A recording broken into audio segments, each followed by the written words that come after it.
ইসরায়েলের প্রধানমন্ত্রী Benjamin Netanyahu বলেছেন, ব্রিটেনের প্রধানমন্ত্রী কিয়ার স্টারমার মানবতা বিরোধী শক্তির পক্ষ নিয়েছেন এবং তিনি ফিলিস্তিনের সশস্ত্র রাজনৈতিক গোষ্ঠী হামাসের পক্ষ নিয়ে প্রমাণ করেছেন যে তিনি ইতিহাসের বিরুদ্ধ শক্তির বিরুদ্ধে অবস্থান নিলেন। 22 মে বৃহস্পতিবার যুক্তরাষ্ট্রের ওয়াশিংটন ডিসিতে দুই ইসরায়েলি কূটনীতিককে হত্যাকাণ্ডের ঘটনা নিয়ে প্রতিক্রিয়া জানানোর পর এসব কথা বলেন নেতানিয়াহু।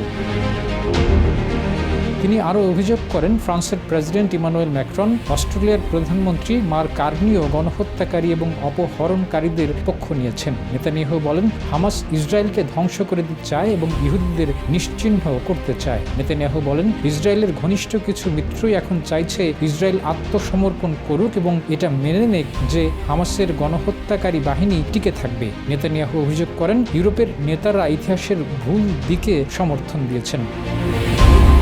যমুনা ইলেকট্রনিক্স ঈদে ডাবল খুশি অফার সিজন 3, যে কোনো পণ্য কিনলেই পাচ্ছেন নিশ্চিত ঈদ উপহার।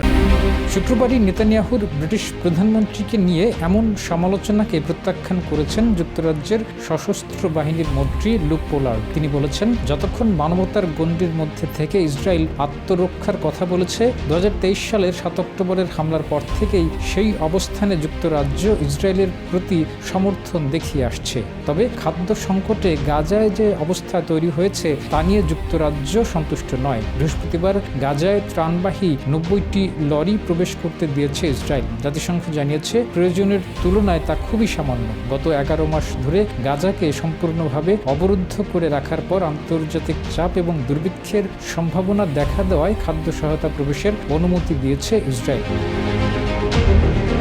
সম্প্রতি 2 মাসের যুদ্ধবিরতির পর মার্চে নতুন করে হামলা শুরু করে ইসরায়েল। যেসব হামলায় গাজায় নিহত হয়েছে 3613 জন ফিলিস্তিনি। এ নিয়ে গত 19 মাসে যুদ্ধ শুরুর পর গাজায় 53,000-এর বেশি ফিলিস্তিনি নিহত হয়েছে। 7 অক্টোবর ইসরায়েল থেকে 251 জনকে জিম্মি করে হামাসের সদস্যরা।